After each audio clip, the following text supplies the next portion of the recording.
Our today's guest, Jonah, is a young and passionate UXer driven to help everyone who wants to start a career in UX. Along with having diverse experiences as a UX researcher, Jonah also mentors aspiring UXers and guides them through this uncertain and increasingly confusing world of UX. In today's episode, he shares his experience of working on interesting projects that taught him not only about his craft, but soft skills that are hard to acquire. I'm your host Sweekriti, and this is India's first user and UX research podcast, Core User to UX. Welcome to the show, Jonah. It's really great to have you here because the kind of perspective you bring into the podcast is fresh and very versatile. And you can actually empathize with me on a greater level because you haven't had a decade of experience or something like that. So you know the struggles of a newcomer, especially in this day and age when things have changed drastically and they're still changing.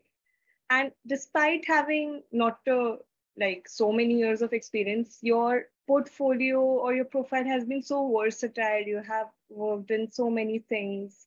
So that's really impressive and really fresh, and would love to know more about it. And I'm sure it will also help the listeners. So thank you so much for your time. Yeah, I really appreciate it. Thank you so much for the welcome. So I would like to dive in with something that is quite special to me as someone who's starting new in the field, and that is your story of mentoring. I would like to start from there because I want to know what drove you to become a mentor, a UX mentor, and what are your principles? How important is it to you? Why are you doing so? Because you are quite new in the field, like you felt a need to start this program. So why, where was this need? What was the motivation? Sure. So I actually started in mentoring late 2018.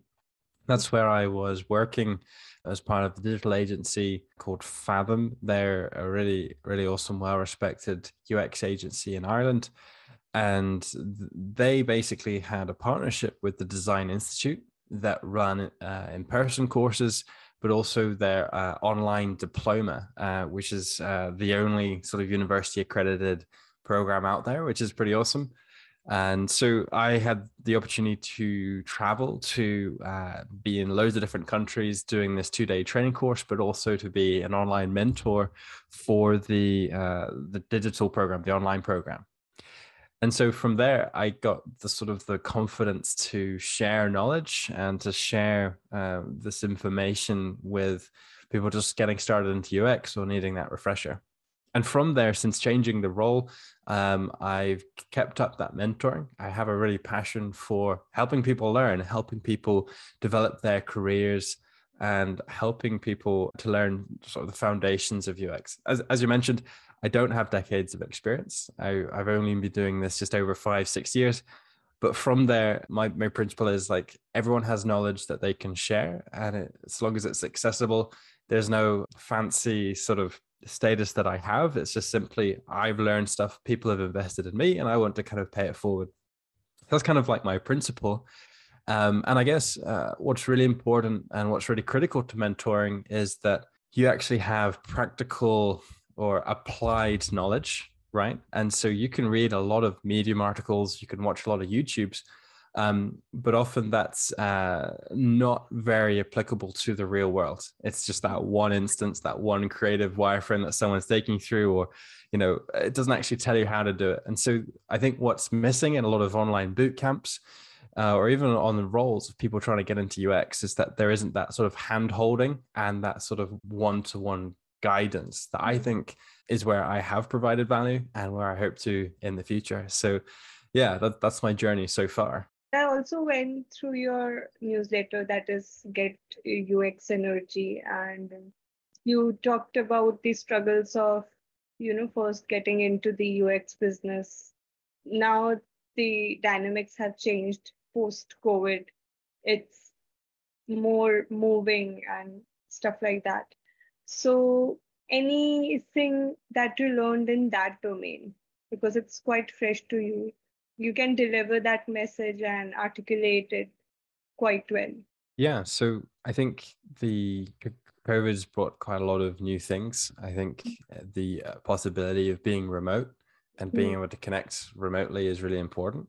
And so for people who are getting started into UX, there's almost like a bigger opportunity to connect with people all over the world and to try and find roles, to network, and so that's kind of like a really big interesting thing that's happening. I think sort of the boundaries of like I guess like a lot of companies just didn't like having people in that weren't sat in the building, and so I think there's actually probably a wide amount of people internationally that are able to kind of get access to these companies now. So that's exciting. And I'm seeing that. I think with all the spare time and potentially spare money that people have been able to save, I think there has been a real boom in terms of people wanting to learn and wanting to get into the UX space. mm, mm, And I think there's a huge opportunity here for good quality learning, but also for internships.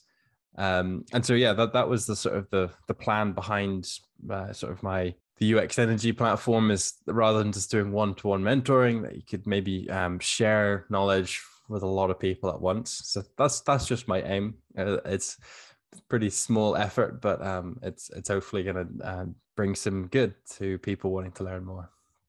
mm. Absolutely, absolutely. Uh, at first, I thought that, me thinking about the UX boom or many people wanting to get into UX is just my sort of bias, in the sense that I am only looking at that kind of news and getting that kind of information. And so I feel that many people want to get into UX, but that's not the case. The large quantitative data is also saying that UX, like people are getting into UX, the jobs are being created. We can debate on the quality of those jobs, but Sure. yeah. So, Yeah, I think there's a huge demand for the reasons I said, but also I think when you think back to design as a I guess a practice, there was print design, which was really common, and then the World Wide Web kicked off, and so everyone became a web designer, and then people wanted to then become graphic designers. And I think in some ways the latest trend, or like the most common thing, is people to be like, oh, I'm going to be a UX UI designer.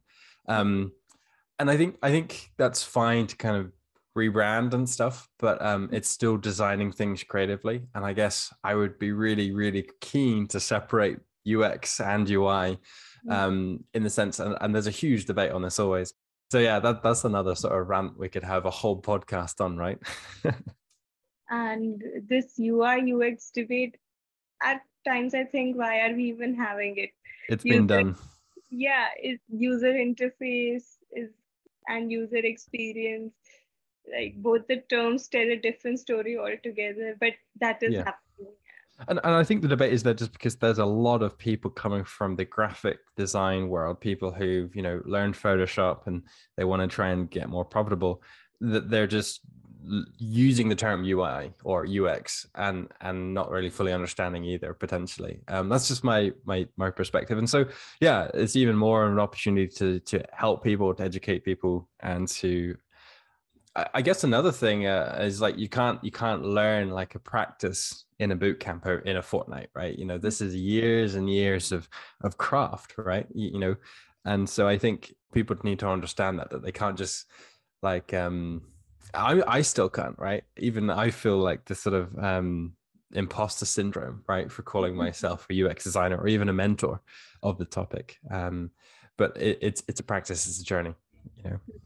Absolutely, absolutely. Coming to the kind of work you have done, and you have worked in a really interesting space, that is sports, and the kind of engagement that is there in sports, and understanding the psychology of viewers, how well they are engaged, it's mind blowing and very tricky at the same time. So Sportbuff was about gamifying or making the sports content game-like for users, and hence increasing the engagement and retention.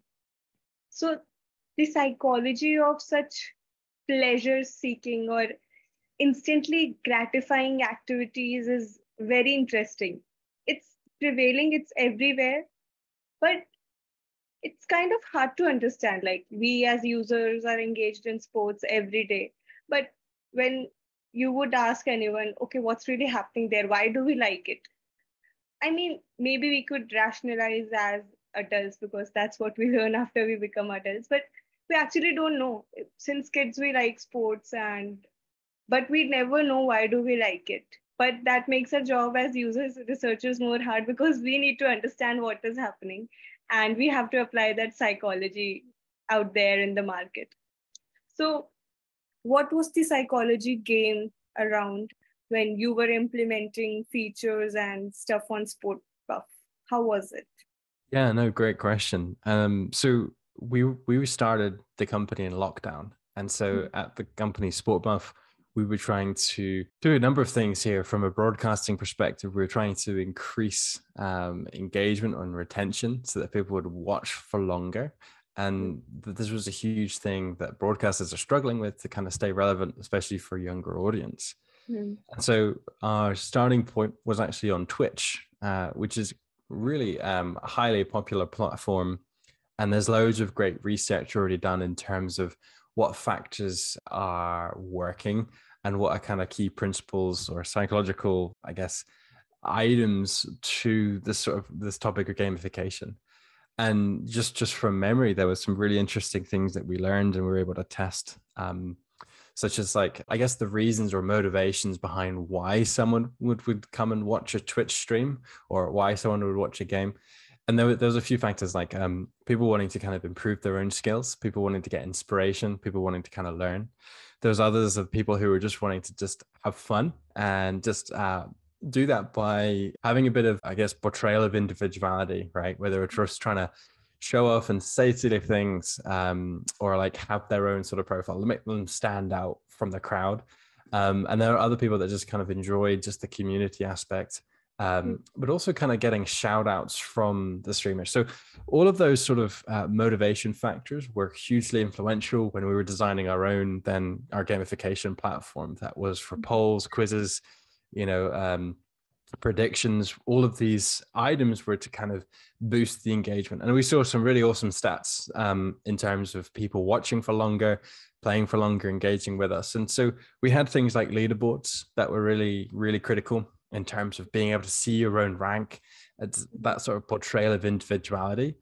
And so leaderboards is just kind of a common go-to one, but there are other things as well that we wanted to try and look at. And Susan Weinshank's book about how to get people to do stuff, and also Chris Nodder's sort of dark patterns book. He calls it Evil Design. Those two books are actually really quite influential also. So all of these factors were coming into play when we were talking about onboarding experiences, when we were talking about live chat, about leaderboards, about how to kind of flex when you get something right, how to kind of play with your friends. All of these aspects of creating community were really numerous. Like there were quite a few that we drew upon. And so all of those factors contributed to people playing for longer, watching for longer, being more engaged. And I think that was the problem that people were having, that broadcasters were having. Their fans just weren't watching and the younger generation were leaving. So that was our starting point. And also another factor is that the stadiums were closed. And so that was kind of a huge reason why people like football why people like these live events is because, there's this huge, there's 10,000 people chanting in a stadium, and that had gone, being able to sit in a pub with, 30 people all screaming when there's a goal or something, or watching it at home with your family. All of those factors were limited. And so we were trying to bring everyone together. And so, yeah, all of those aspects makes for a really fun project. And I really enjoyed my time at Sportbuff. Yeah. What I could sense is that it's quite traditional things only that have worked for us in the past, and especially with the advent of Facebook, that is community feeling and putting yourself out there, engaged and sharing what you think about stuff. That's what also worked in Sportbuff. That's So, right. any anecdote of something where you stumbled upon something and that changed the game entirely, or that upped the quality of your product, that simple psychological insight that just changed the game? Anything like that? Yeah. So, kind of the best example of that was when we were trying to create a sign up field. That was almost what we would call the VIP Hmm. area. And within this area, there were perks, there were benefits. And so when creating this experience, we wanted to really separate the people who were in and people who were out, and to kind of create this sort of fear of missing out mindset. We also wanted to also motivate people to kind of join, so that they could then have this sort of portrayal of individuality, right? That they could have this sort of ring around them that kind of says, I'm a VIP player, look at me. And it all came down to clout. And so those were sort of factors that we wanted to try and introduce. We did other things as well, such as, the social proof aspect for building trust. We did some interesting tests in terms of using similar colors to Twitch, but also a really popular one was actually showing a number of people that were online, or the number of people that had VIP status. And so using this little paywall, we were able to kind of push people into, at least at a prototyping level. It wasn't live at the time that I was still there, but from a testing perspective, we were really confident in this flow that we had created of just nudging people in by showing how many people were online, and almost giving sort of unique selling points, or I guess just trust building factors, and doing it. So that was kind of the more fun things to test. When you do your desk research, you look at all these sort of psychological principles, and then you think, okay, how can we bring in things like loss aversion into the game? How can we create this sort of hook model when it comes to getting people to come back? How can we track their progress? How can we kind of launch them back into the cycle of scoring points, sharing it with friends? So yeah, it was all, I think I enjoyed sort of the entire sort of ecosystem of the product, and thinking about like the end-to-end flows of them getting started for the first time, but then also kind of maintaining their profile, and also potentially playing against other people, playing with their friends. So those are all really good fun to test. One thing I'm quite curious about is the user research aspect of it. It's that sports in itself is very engaging. It's been quite old, has been here for so many years, and it has always drove the crowd mad.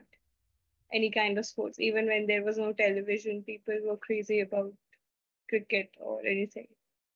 So, adding layers of game like experience and more engagement in that form, that exclusivity, that fear of missing out. I want to know what was the user research saying at that time, because to me it feels that it's already quite engaging, and adding so many layers to it, and all those layers are working. It's not like it failed, that it's already quite so engaging. I don't think people are going to want more of this. So, what was the user research saying? Like you mentioned that you wanted to engage the young audience more, but when you actually hit the pulse, what was it saying? Was there a huge clamor, or is it something like people didn't even realize that they need it? How was that user research journey? Sure. So I guess I'm gonna have to like not be a pain here, but like that's a complete bias that you have, right? You think that it's engaging, but actually it wasn't at all. And so when you're thinking about a TV broadcast, we increased view time by 200%. Oh God. So when you have people actually watching for an extra 30, 40 minutes, Hmm. um, kind of speaks volumes in the sense that it wasn't engaging, that people, I think something like 75% of people over 24 actually have a second screen experience, right? So they're so bored, they're not even watching the TV, but they're on their phones scrolling Twitter, Facebook. And so, yeah, potentially in the crowd setting, when you're this, 30,000 of you in a stadium, it's, you're not going to necessarily be, checking your phone as much. You might be live tweeting or sending videos, but in the home setting, really not at all engaging. And that's kind of why broadcasters bought us, because we were able to deliver them more engagement. And the example I gave of the younger generation is because they had higher expectations. They're used to more engaging stuff. If you think about my parents' generation, they could just, watch a 90-minute match but the young generation have lower attention spans, or at least higher expectations of entertainment. We're used to live chat, we're used to kind of streamer engagement, we're used to playing with friends, and so yeah, it's completely different from what the actual research is saying from what we did, but also just what the industry was saying as well. So yeah, if that's kind of an okay point to just counteract. But it's good to ask these questions and to kind of test hypotheses. Absolutely. It's so mind-blowing that I did not take into account the second screen experience. Right. That I do it a lot. And it's so common in my generation. I was just watching an Instagram reel that things I do that do not make sense. That is opening a laptop for a movie and then being on my phone. Exactly. That's hurting advertisers. That's hurting broadcasters because they're paid a lot of money to show that, the content streaming rights, right?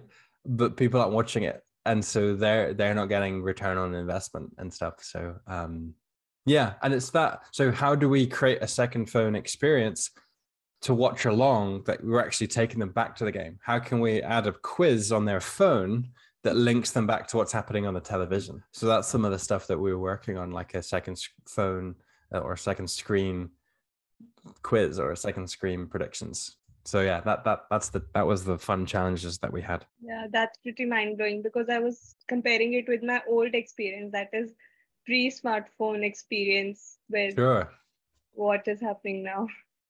Yeah, it's changing. Like I can't remember the results. It's been a while there, but like I think 75% of under 24-year-olds are 75%. It's huge. There's like so many of them or on their phones. Yeah, not fully engaged. Some things can be simply around us, and just simple awareness of it can change the whole game, like increase the viewership by 200%. So yeah, that second screen experience was amazing. We didn't always get that. so sometimes, there were diehard fans and stuff, but it's interesting. Awesome. So another very impressive and very competitive and challenging sector that you have worked for is e-commerce. And now that so many players have come in, even users are quite aware of how companies are trying to sell them and those notifications after notifications, because it's too ubiquitous now. Even the user is quite aware of what is happening. So what has been your experience for working for an e-commerce platform and actually motivating or nudging the users to buy on it? Because as users are also becoming more educated, and plus the market is becoming so competitive, it is becoming quite harder and harder. As a user researcher and a UX researcher, what all did you learn and what all could we apply in the e-commerce platform? Yeah, no, great. So this was when I was working a couple of years ago, 2019, I think, at this company, Fathom.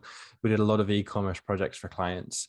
And I'll just give an example of one which was Firefly. This was probably one of my favorite e-commerce projects because the product was really good. So it's basically safety equipment for children with learning difficulty, cognitive or motor abilities, right? So you often have a lot of sort of free products that you can get from the government, from the NHS, such as hearing aids, sort of prams, such as special seats that kind of support you. And so Firefly are completely different because they sell a product. It's a premium product, but they sell a product that is bright, it's colorful, it's playful, it's comfortable, and it's also just is a nicer, more inclusive product. So these would be things like seats. These would be sort of like harnesses that are really bright and powerful. And I just recommend everyone to check it out. They're really nice products. But the way that you sell more is by looking at problems. And so we were looking at a multiple array of research that we had available. And we noticed that there was, coming around Black Friday period, we noticed that there was really low conversions. And so the client brought us in to kind of have a look at that. Now, we could have come in here, examined the cart, examined sort of the funnel of, looking at different pages and stuff. People weren't adding the product to the cart. People weren't buying it. And so we could have come up with loads of kind of smart ideas. We were a consultancy, right? We could have kind of come in and given them a big document. It could have been like, oh, well, this is a medical related thing. So, people weren't sure. We could have been like, this is an emotional purchase. They're going to want to check with family about it. Maybe that's too expensive. $300 or something is a lot of money. We tested each one in terms of the international market, in terms of cost, and we did loads of different bits of research. But from usability testing, we were able to identify that a lot of the international customers, specifically the American customers, really struggled. So in North America, they use different terms. They have different expectations in terms of shipping or delivery. Which one is it? And people had a lot of barriers. It wasn't showing in dollar signs. And so they just thought that this product is not for us. We can't get this. It's going to be too expensive or whatever. So that then gives you more accurate solutions that you can explore, rather than just kind of having a go at being like a special consultancy, being like, oh, here's best practice, because we could have decreased the price.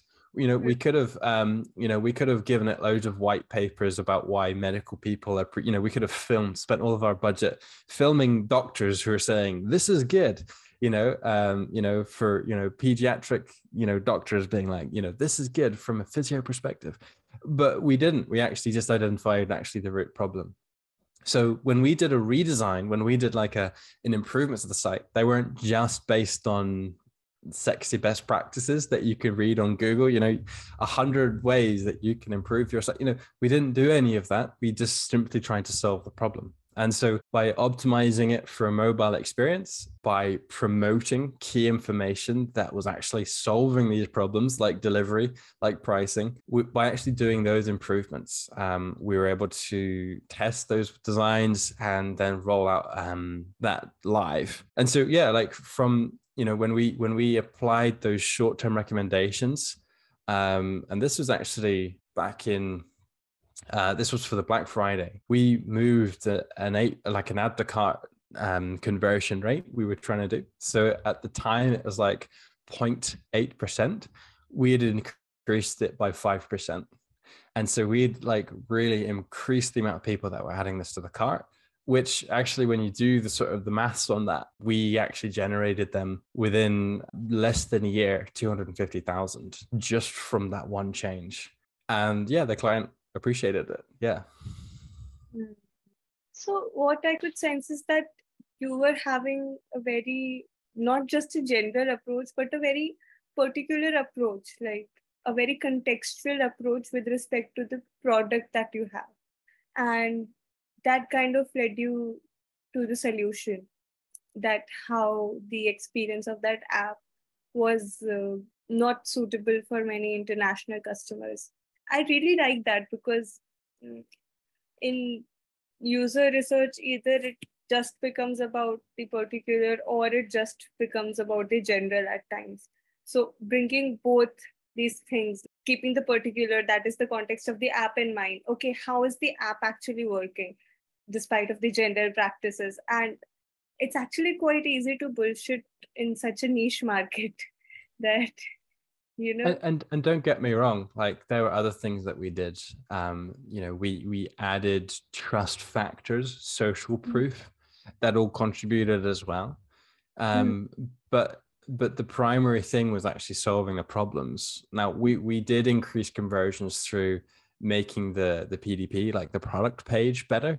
We did increase that. We did add in reviews. We added in this sort of toolbar that kind of said free delivery, all these sort of bonuses, unique selling points.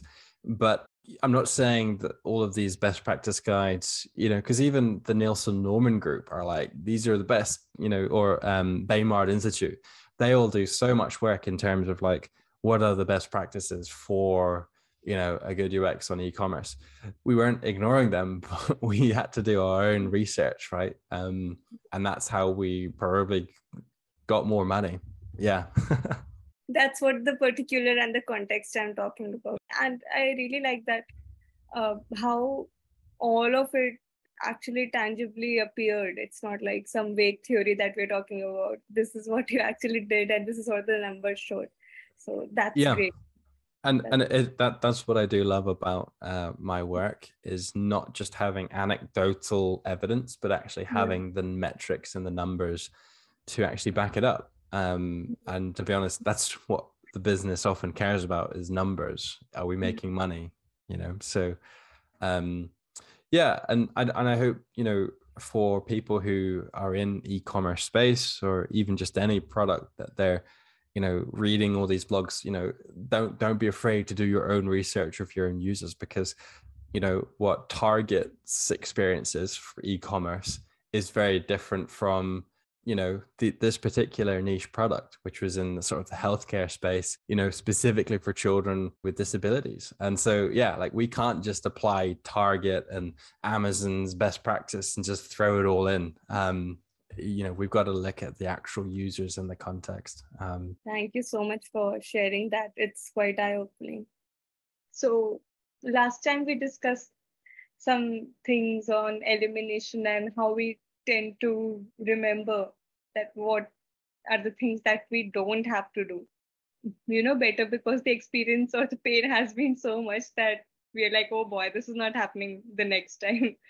Yeah. So any mistakes that you made in your initial projects or any kind of projects that have stayed with you and you're like, okay, I know what not to do in such a situation. So anything that you would like to share on those lines?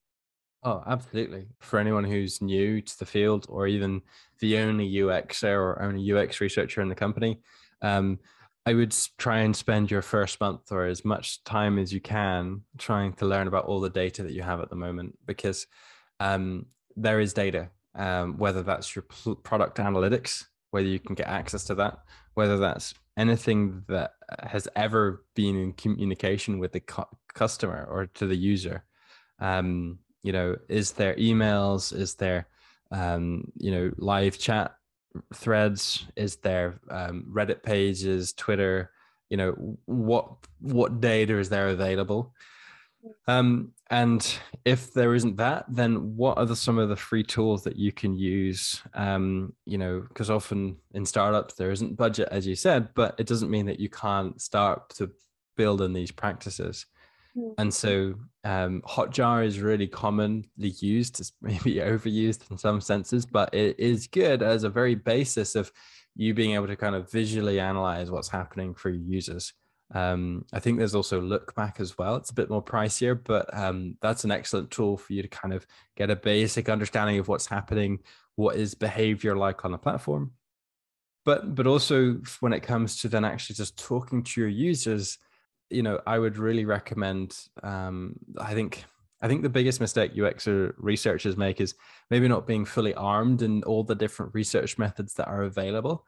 And so all they ever do is just become like a UX research monkey. Every day they're just doing the same task, always doing usability testing. But I think there are more research methods to draw upon. And so the likes of setting up a strong survey method, thinking about other things like creating like a UX score for your company, so that on a quarterly basis, you're reporting on the score. So recently I've introduced with my team SuperQ. So SuperQ is like an extended version of the NPS score. And that is something that measures loyalty, trust, and sort of credibility, appearance, and usability. And it's a really good questionnaire that covers all of that. Things like that are really effective for kind of keeping the data coming in. I would just say don't restrict yourself to usability testing. So those are kind of like best advice for someone starting out, I guess. And I think as a UX researcher, it's always good to try and be humble. Something that I really struggle with, because I'm a big extrovert. I love just diving in and getting hands-on, and most people appreciate that enthusiasm, but I've trodden on people's toes. I've said the wrong things. I've embarrassed myself. But, I got like made redundant from, I'm sure, some of the stuff. I magically lost my job and all that sort of stuff. So I would just say, like, there's the soft skills to kind of really work on, and that's something that you can't really learn other through time and through people encouraging you and helping you. So one of the other things is I've tried to climb the career ladder too quickly in certain periods of my experience, and that in some ways has been uncomfortable. And so I would just say don't fool people into thinking that you're some expert when actually you are completely out of your comfort zone and you're almost having to kind of maintain a job at a higher level that you can't actually deliver on. A recruiter will always try and sell you for a higher salary and always try and upsell you to the client because they obviously want to do their job. But I would always recommend that you start at a company at a lower level, even if it's just in terms of a couple of thousand shorter or anything like that, to communicate to the client or so to the company that you're wanting to work for is actually, I want to prove my worth in these sort of early 6 months before I actually come in and be like, oh, I need all this money, I need all this sort of status.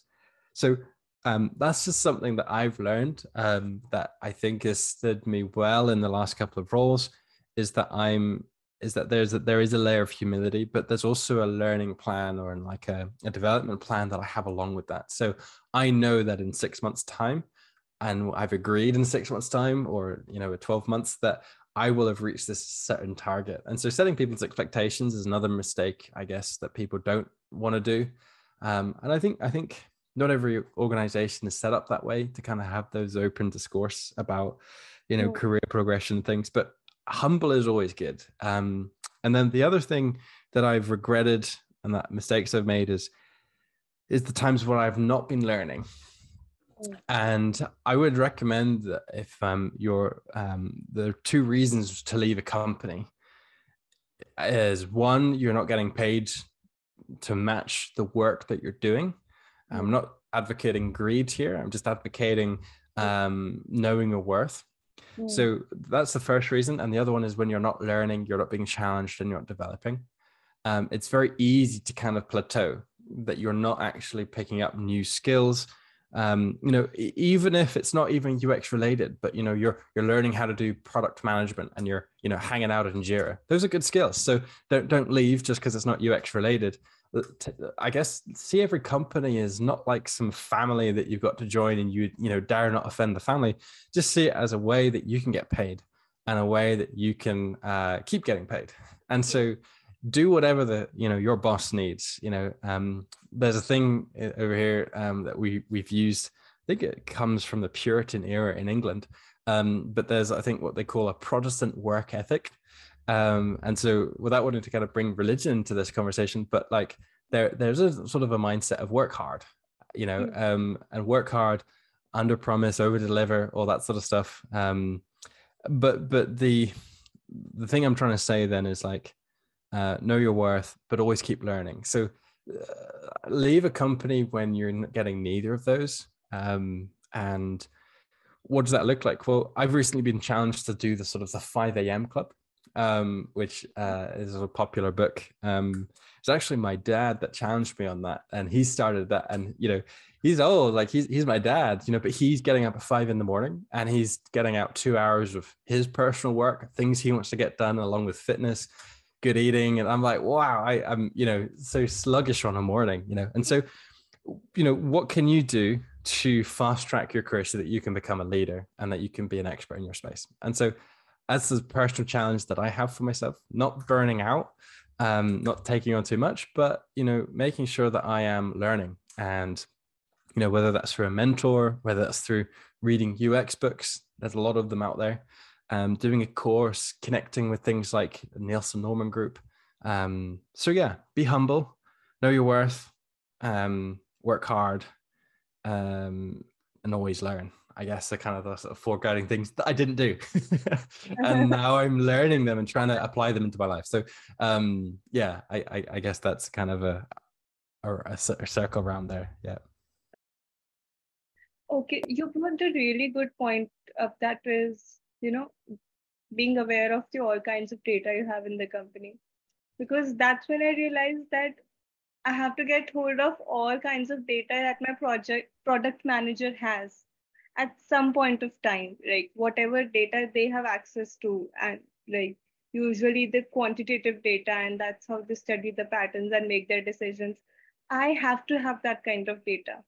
Only then I can make sense of whatever qualitative data I am getting through user tests or user interviews, and then Yeah. sort of fixing or bringing the pieces of the quant and the qual together.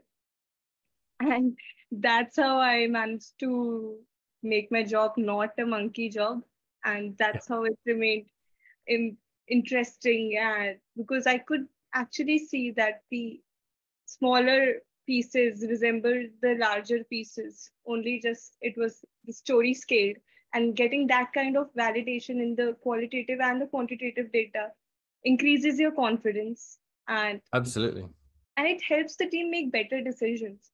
You have everything to back it up. You have the survey saying that, you have the user interviews saying that, and it's like you get more confident in running in that direction. So that's a really great point that you brought up. Yeah, you're right. And I think one thing I'd highly recommend everyone to do is create a learning plan at the start of every project. Mm. Because the learning plan doesn't just, you just get told what to do and, oh, we need to kind of increase conversion rates, or make sure this prototype works well.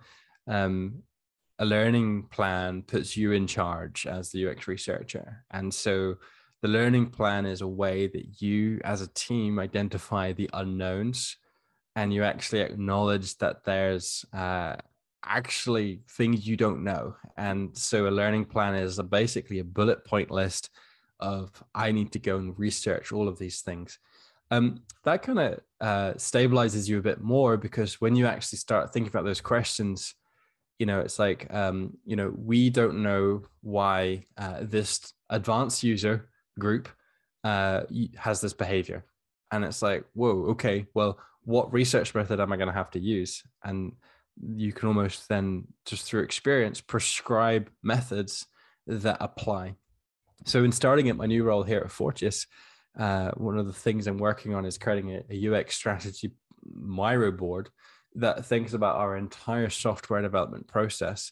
And I'm almost pre-applying methods of research against each stage. So it's discovery. What are all the methods that I could ever use on discovery? And then I kind of list them all out. So that's pretty useful, because then when it comes to a project, I can say, okay, what stage of the project is this? Is this final release? Okay, it's more evaluation stuff, right? Rather than maybe discovery. We're evaluating an existing tool, so then we apply a related method. So when I create a learning plan, I can just draw from that arsenal of all the tools and software and data that we currently have, all those methods. And then that way, you almost use that learning plan as something to lock down your time, that you can then share that with the product owner, share that with the developers and business analysts, or even the clients, because you can list who the clients you want to talk to. It's one bit of paper, and it's just a really effective table, because you can say, I need 30 people for this survey, or I need 5 interviews for here and 5 interviews for here. And it's a really rigid thing. So learning plans will save your ass. Yeah, absolutely. And one more experience, I don't know if you share this or not, just because you are dealing with so many kinds of data and at so many levels, you're Yeah, also feeling responsible for giving it ideas, because you are much more confident, or you are much more clear about what will work and what is not going to work. So sure. anything on that aspect, right? I know it's sort of not our job to give ideas or suggestions, but at the same time, because we are so much closer to the reality of our users, we actually understand what we want. It's maybe it's just me, but it's like, we can actually do this. This is our opportunity. So, like, we can also head that way, and you could Yeah. also share any experience if you have that kind of, like, where you are suggesting or ideating because you were so close to the users. Yeah. And this there was a really interesting post that I was reading recently from one of people high up in Google. I can't remember. I'll see if I can share the tweet with you, where they were talking about design thinking. Because design thinking was originally planned to make everyone a designer, where everyone can be part of a set method of collaborative design, where it's not just a designer off in a room doing their own thing, coming up with solutions, but it's the whole team coming together and sharing their expertise.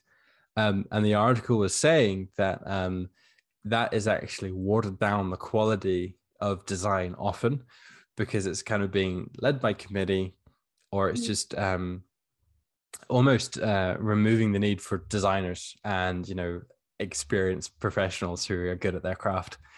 And so it was a really interesting article. And so to come back to that point of like how we as a UX researcher can be not just in a cupboard somewhere doing our research, looking at spreadsheets, doing thematic analysis or whatever, that we can actually be a little bit more hands-on. And so it was an interesting conversation. I don't think there's a straightforward answer as such. Hopefully through your research, you have engaged with stakeholders, that you've spoken to the customer support team, that you've spoken to the designers, the clients, the customers, you've talked to the developers, right? And so as much as you can, you understand the service. Not always, but hopefully you have that understanding. And so hopefully you have just as much a right as anyone else to actually be at that table, because you have one job, to be the advocate for the user as well, right? And so, was it like imposter syndrome that you kind of were feeling, of just like, I don't feel I can kind of share? Was that what you were saying is kind of like an issue that you were having? No, it's like you feel your primary job is to advocate for the users, but at the same time, it is to engage the stakeholders equally. And absolutely, it's because a product manager, it's their job to own the product and take it forward. That's their job description. But my job description is more like advocate for the users and help the stakeholders make the right decisions. And somewhere in that, this we lose a great opportunity for actually ideating great steps or great features which can be left behind. So not only just getting a seat at the table, but also, as a user researcher, because I know this is what people can face, but also giving the right kinds of suggestions so that you build more of your trust is equally important. And that wouldn't have been a concern if user research was, embedded in like a startup culture or anything like an organization culture since the beginning. But it comes quite late, and it is still in its very foundational stages. So that's why. No, and I can see that you're talking from experience here. I would just say that stakeholder engagement as early as possible is like asking them, what does success look like for you? There's also another thing of I guess we're not trying to suggest things, right? We're not trying to kind of give our own ideas, though there's maybe time for that, but all we're trying to do is just highlight the problems. And if you have a product designer or you have a product owner, let them bring that more to life. But in some ways, as a UX researcher, all we're doing is we're just putting ideas into people's minds. You can also play the card of, I've got the data, you do not, so listen to me. It's not always a popular one, but what you can do is share the data to people and walk away and let them own the data, because I think that's sometimes a really good way to kind of manage the what we call the hippo. Hippo is not referring to an animal living in muddy water, but hippo stands for highest paid person's opinion. I don't know whether you've heard that before, but it's a good one. So you will always get a hippo in the sort of meeting environment, in a meeting room. There's like, okay, we're going to do this, and no one says anything, no one disagrees, because they're the highest paid person's opinion. The way that you get the highest paid person's opinion is that you give them data and you prove stuff. You prove theories, right? Everyone in the room's got a hypothesis. but you're the one who've actually gone and, you know, tested those hypotheses, right? And that you're able to go back and say, well, actually, here's the science behind what I did. Here's why that there's statistical significance behind what I've done. And we can be confident that this is a better solution than yours, not because it's about ego, but it's because these is what the users are requiring, or this is going to be the quickest win for us or the highest value. And it's like, well, how do you know it's going to be the quickest, easiest thing to do? Well, because you've talked to the developers, you understand how much work is required to deliver that solution. And then you go back to the highest paid person's opinion and you say, well, this is the highest value. And he's like, oh, you know, I think we should do this. And it's like, well, here's what the technical is saying, and here's what the client or, you know, the user is saying. That is a really, you know, that they're a really bad leader if they ignore both of those parts, right? And you know, I think that just comes through time as you learn more about the product, as you learn more about how to manage the team, that you eventually do get that seat at the table. And yeah, just keep going on that, but try and avoid your own opinion, because there are more clever people in the room than you probably, who know more technical, or, you know, might have sales team who, you know, who they just want, you know, this is what the client wants, this is what the user wants. And, you know, unless you have data, unless you equip your team with data, you're just going to be in the cave, you know, just working on your spreadsheets. So good luck to that. Yeah. Yeah. Corporate world and its ways. It's good fun. It's really good fun if you really embrace it and build good relationships with people. I'll give you an example. I now have become the key person when it comes to our onboarding tool called Chameleon. And now I'm getting, like, at least once a week, some department saying, hey, Jonah, can we use this to the site? And so try and set yourself up as the advocate or as the, you know, expert in this area by communicating the value it will bring to other teams. So I'm doing the Net Promoter Score stuff. Technically, that's more marketing and sales and more commercial. It's not a great UX stat, you know, and I'll fight anyone who disagrees. So why am I actually learning on this? Well, there's a lot of data in there. There's, you know, 64,000 entries that we've had in the last 3 years. So that's good data. But I'm putting myself that as kind of the lead for that, because then I can then start to share out all of these insights that are infused with UX mindset. But then I'm giving that to the teams and say, here you go, here's our recommendation. And then they're like, great, you've just saved me like 3 weeks of work. So try and find ways of sharing data. I'm going off topic, sorry. No, it's actually pretty like practical, and that is what happens. It's one of my learning experiences. It's that I'm not just advocating for the users. My job is also to nudge the team in the right direction. And that's where that hippo concept, or not just suggesting outline, but actually nudging the team that, okay, just we can change our angle a bit. So yeah, that's also an important part of our jobs. So thank you for shedding light on that. It was a great conversation, Jonah.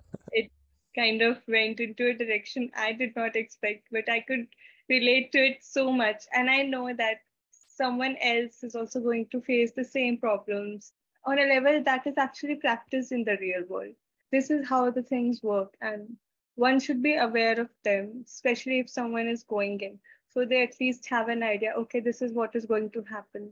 Not only users, but what are all the other communication channels that I need to make personally. And right now it might sound like, okay, that is just general corporate talk, but the role of user and UX researcher gets a bit tricky. So thank you so much for bringing those points up and sharing your experiences, the resources that helped you, your mentoring, and your experiences of working as a user researcher and all the things you discovered. And again, the practical aspect of it has been the most impressive, how you applied them and what you reaped out of it. Thank you so much for inviting me. Like, I feel like I'm only just getting started in my career in many ways. I'm still learning so much, but I'm glad to be able to share what I've got so far. Thank you. Yeah, absolutely. And, we also need to have some point where we can relate. So we tend to just take from people who are hugely experienced, and that's absolutely phenomenal because, all these podcasts I've taken with Debbie Levitt, Darren Hurt, these are like I'm sitting in a private lecture in a college and they are just imparting me with all this wisdom. But being able to relate to someone and, sharing those kind of experiences, it's very helpful and it's very practical at the same time. So getting your UX education and wisdom on all levels is absolutely thrilling. So thank you so much for adding to my My experience. pleasure. My pleasure. And yeah, all the best with this podcast. I hope it goes well.